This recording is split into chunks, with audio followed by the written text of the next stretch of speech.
Bonjour à toutes et à tous, on est sur la première vidéo, non pas de l'histoire, non pas de Booktube, mais bien sur la chaîne du Booktin, enchantée.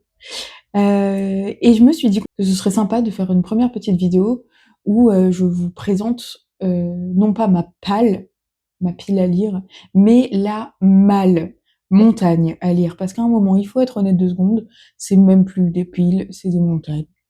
Donc, j'ai fait une petite sélection qu'il y a juste ici, et je me suis dit que pour apprendre à se connaître, c'était sympa de savoir quelle lecture j'allais avoir dans l'année. On est le 28 décembre. Au moment où je tourne, ça sortira début janvier, si j'arrive à faire le montage et que ça me convient, tout ça, tout ça. Donc voilà, pour l'année prochaine, et vous allez le voir l'année d'après. Tout va bien, c'est normal. Je vais commencer avec, je crois que c'est le seul polar. Non, lui, il peut être considéré comme un polar aussi. À la base, je lis énormément de livres policiers et de thrillers, avec évidemment tous les Maxime Chatham, grosse fan de Chatham ici. Et depuis quelques années, je lis vraiment énormément de fantasy. J'aime beaucoup ça, forcément, sinon j'en lirai pas. Je vais pas forcément lire les dernières sorties. Pourquoi? C'est très simple et je pense qu'on est nombreux à avoir le même problème.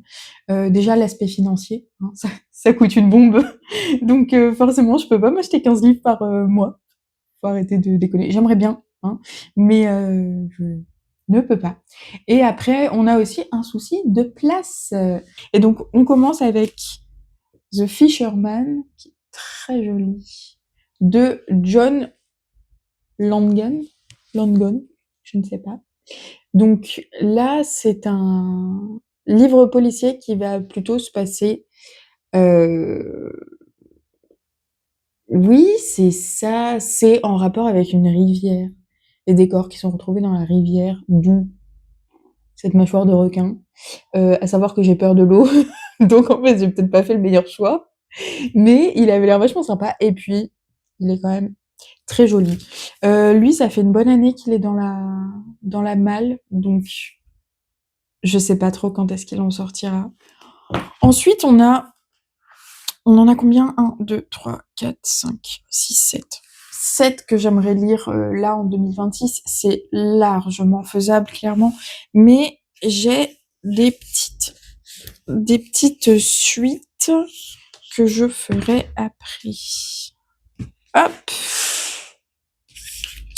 Dans la malle, j'ai aussi Runborn de Ariel Holz et je sais pas si vous me suivez sur Instagram, parce que du coup je le dis plus sur Instagram. Je suis bibliothécaire en section jeunesse ado, et du coup on a eu la chance de le recevoir pour un salon du livre, et j'avais passé toute la journée avec lui. Forcément, quand on reçoit un auteur, on lit un petit peu ce qu'il fait quand même, par respect, c'est quand même vachement mieux. Et en fait, j'avais adoré ce qu'il avait fait.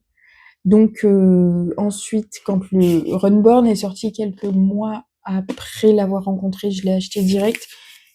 Et un autre, Magie et Sentiments aussi, que j'avais pu faire dédicacer. En plus, à la suite, celui-ci n'est pas dédicacé. Non. Mais donc voilà, fantasy, univers un peu viking, donc pourquoi pas. Pareil, lui, ça fait une bonne année qu'il est dans la palle, et ouais, c'est ça, il était je l'avais acheté dans l'été, je crois, mais pas cet été, l'année dernière. Donc pareil, ça fait un moment qu'il est dans la palle, à un moment, il va falloir qu'il en sorte. Surtout que j'aime bien l'auteur, alors pourquoi je mets autant de temps? Je ne sais pas. En premier tome aussi, j'ai acheté beaucoup plus récemment, parce que je l'ai acheté à sa sortie en fin d'année 2025. Je crois qu'il est sorti en octobre, mais je sais plus précisément. Le secret des secrets de... Vous avez un beau reflet de ring light en plus de ça. Si c'est pas qualitatif ça comme vidéo, vraiment. Dan Brown, il a aussi écrit, entre autres, Da Vinci Code, Ange et Démon, La Forteresse Digitale, et je le lis depuis que j'ai peut-être 14-15 ans. Je les ai tous lus aussi, sauf lui qui vient de sortir, qui est le dernier. J'aime beaucoup comment il traite les enquêtes avec toute la partie histoire de l'art et code, c'est vraiment ce qui m'a beaucoup plu dans ces livres. Donc ça fait un petit peu Madeleine de Proust, clairement. Je crois que j'ai même pas lu le résumé, en fait. J'ai vu qu'il en sortait un et je l'ai acheté, un peu sur un coup de tête, merci le 13e mois. Ensuite, j'ai 4 suites. À savoir qu'il y a moyen que j'ai oublié ce qui se passait dans le tome 1. Je suis pas sûre de pouvoir énormément en parler. On va essayer. Mais ils sont plus récents. On a Jamais un héros de Vanessa Lane. Ça fait un moment maintenant. Celui-là, je crois que c'est un des plus vieux dans la palle. Donc franchement, je sais plus trop. Est-ce qu'il n'y a pas une histoire de... J'ai vraiment oublié ce qu'il y a l'histoire. Est-ce qu'il n'y a pas une histoire de vol de temps? Et donc voilà, ça fait partie... il faudra vraiment que je lise un résumé détaillé du tome 1, parce que là, vraiment, ça se voit que... je sais plus. on va pas mentir.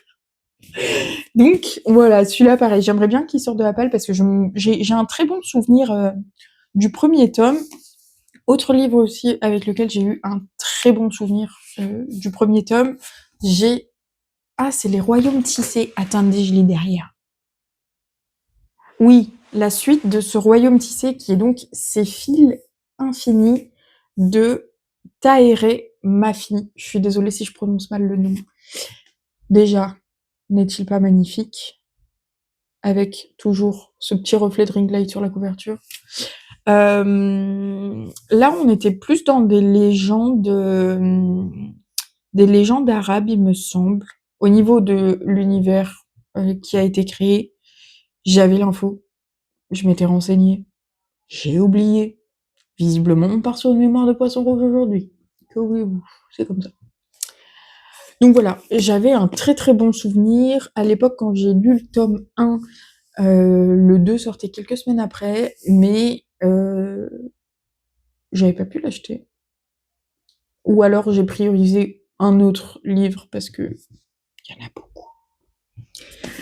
Mais donc voilà, ce sera peut-être un des premiers à sortir de la malle dans la partie fantasy, je parle, parce que sinon il va y avoir le Dan Brown et Fisherman aussi qui risquent de sortir dans pas très très longtemps. Donc, Ces fils infinis. Le prochain, c'est Un doux et sombre venin de Judy Lynn. Le premier tome, c'était une magie teintée de poison. Pareil, que j'avais beaucoup aimé. On est dans des légendes plutôt asiatiques pour celui-ci. On parle énormément de thé, de cérémonie du thé et de la magie aussi qu'il y a dans le thé.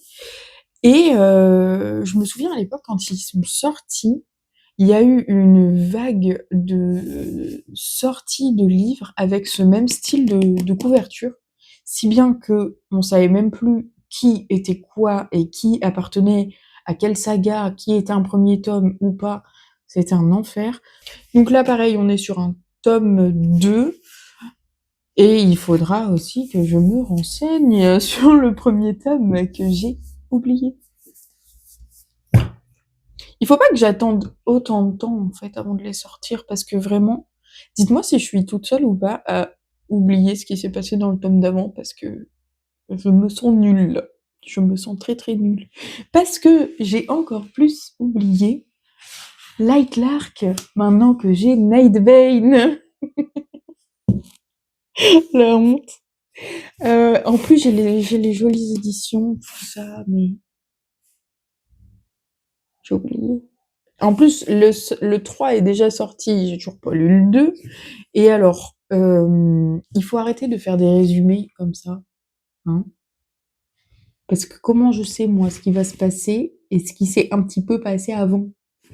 Alors que là, bon, là, je vais avoir des infos. Là, je vais au moins avoir le nom des personnages, hein, que j'ai évidemment oublié. Je fais quoi, moi, avec ça? Je fais rien du tout. La suite de Light Lark, Je sais qu'il y a une question de mémoire, de très, très longue mémoire. On a une histoire de royaume et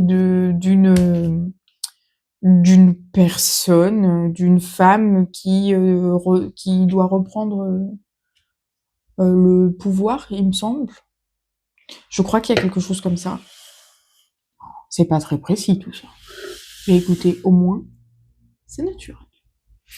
Donc voilà, une bonne petite pile de 6 livres. Je pense que je vais les passer dans l'année.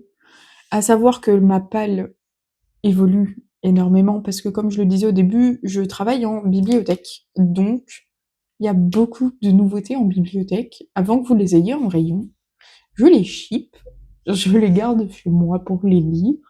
Et donc, ça participe à augmenter vraiment la palle ou pas. Juste pour faire un petit exemple, et en plus là je vais avoir des dates pour les lire. Juste pour faire un petit exemple, j'ai aussi tout cela qui sont dans la palle